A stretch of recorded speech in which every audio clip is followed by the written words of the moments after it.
Red FM. Yeah, I mean, it's so sad, you know.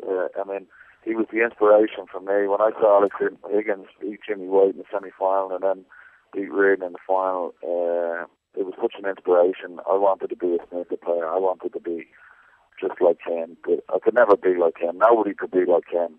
He was a one-off. He was a legend. He was charismatic. He was troublesome at times, but he was a genius, you know, and he inspired not only me, but thousands of other people to take up snooker, to watch it. You know, he really made snooker, you know, there's no doubt about that. I mean, but for him, you know, the audiences just came and came and came to watch Higgins, and whether he was at the table or whether he was even sitting in his chair, you know, he had this electricity about him that no other player had, you know, and he was just, you know, you were always on edge with Alex because you didn't know what he was going to do next, you know, and he played the game so beautifully, you know, he had all the great shots, and he was such an entertainer, and, you know, it's a really, really sad day. I'm shocked. I spent a few hours with him on a train back from Killarney after the Six Red World Championship in December, and little did I know that would be the last time that I saw Alex Higgins. He was actually the first person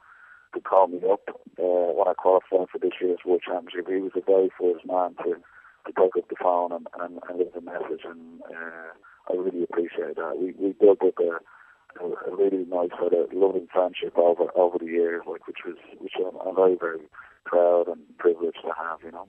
Yeah, Ken, I know you're playing out in Thailand at the moment, and Jimmy White is out there at the moment as well. I know Jimmy was also very close to Alex. That has obviously been very difficult news for you and everyone involved in snooker to take in today.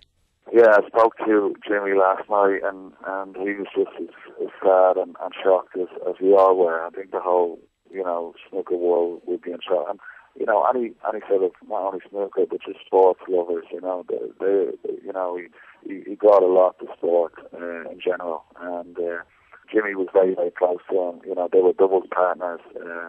I mean, one of the greatest quotes, and Higgins had loads of them, but you know, when they played at doubles partners together, Higgins said, "Jimmy has the milk, but he says, I have the bottle." And he was great for those one-liner quotes. He was a very, very clever man as well, you know. He was very well read. You know, he was very well up on all, like, current affairs. Like, there's not a thing that he didn't know about. You know, he was quite clever, and not a lot of people would know that. But Jimmy was, you know, he played, you know, Higgins at his best, you know, and probably took the World Championship from him, Higgins did, because Jimmy had beaten him that time in the semi-final. He may have gone on to win his first World Championship, but they were really good buddies. They were very, very close. And Jimmy was very, very sad. You know, I didn't want to be the bearer of bad news. You know, he got the message already, but he was pretty cut up. You know. Yeah, just before I let you go, Ken, a lot of people will remember Alex, as you kind of mentioned earlier on, for the charisma he brought to snooker and that kind of abrasive style that he had around the table. But what a lot of people won't know is that he was such a charming guy away from the game. I mean, I was fortunate enough to meet Alex just over a year ago here in Cork, and even though he wasn't very well then as well, he was an absolute gentleman and a pleasure to speak to. Yeah, you know, he could really turn on the charm. He was an entertainer, but he could really turn on the charm. I mean, you could see other sides of him as well, you know, it depending on what mood he was in. But that you know, people loved him for that as well, you know, because, as I said, he had that electricity. You just never knew what you were going to get with Alex Higgins. But I always found him charming. I had some great laughs with him, you know, over the years. I practiced with him.